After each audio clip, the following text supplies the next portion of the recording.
నిజమేనా? కుశలమే. నువ్వు ఎప్పుడొచ్చావు? నాకు తెలియలేదు. మిత్రమా, నేను వచ్చి చాలా సమయం గడిచినది.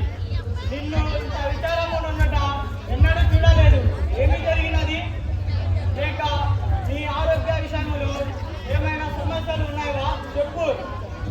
చేతు, నా మీద నీకున్న ప్రేమకు నేను ఎంతో సంతోషిస్తున్నాను.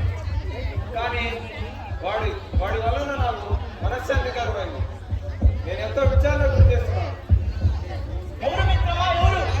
వాడి గురించి నీకు భయమేనా?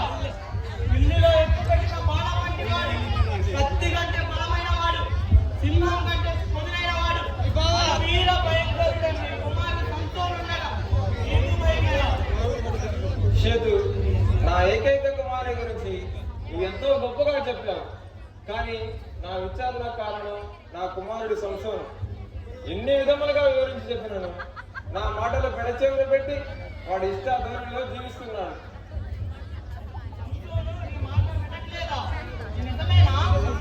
నిజమే. అవును చేతు, అవును. నా కుమారుడు నా చేయి దాటితో వచ్చున్నాడు. సంసోను నాకు దేవుని అనుగ్రహంతో కలిగిన వాడు. ఇప్పటి వరకు దేవుని ఆజ్ఞలో ఎంతో జాగ్రత్తగా పెంచుకుంటూ వచ్చాను. దేవుని ఆజ్ఞ మేరకు తల మీద వెంట్రుకలు గీయకుండా, ద్రాక్షారసం ముట్టనేయకుండా దేవుని ఆజ్ఞలో ఎంతో జాగ్రత్తగా పెంచుకుంటూ వచ్చాను.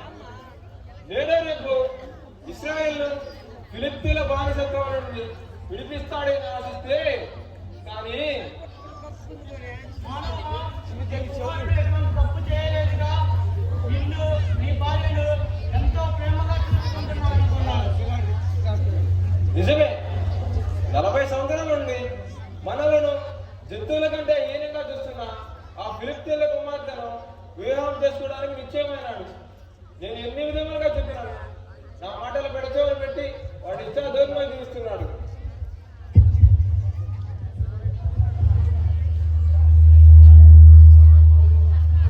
తండ్రి గారికి, మా అతిథుల భద్రాశేఖర్ గారికి ఇవే నా వందనము.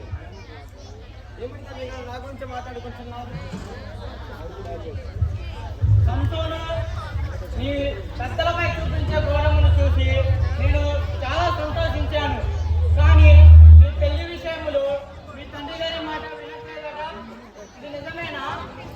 మన శత్రువులైన ఫిలిష్తీయుల కుమార్తెను వివాహం ఆడుటకు నిశ్చయమైనవట. అవును. కానీ నిన్ను చూపిన ఫిలిష్తీయుల కుమార్తె ఎంతో సౌమ్యంగాను సుందరంగా ఉన్నది. నన్ను ఎంతో ఆకర్షించినది. ఆమె తండ్రి మన శత్రువైనా కూడా మా వివాహానికి అంగీకరించినాడు. ఎప్పటికైనా నా తండ్రి అనుమతితో ఆమెనే వివాహం చేసుకుంటాను.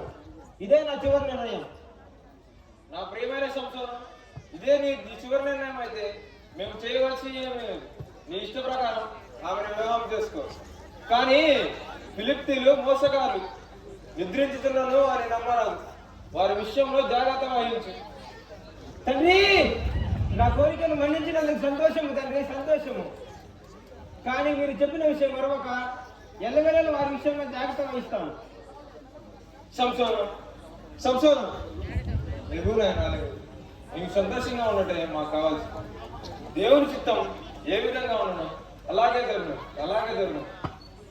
నీకు దేవుడు ఎలా తోడే ఉండను.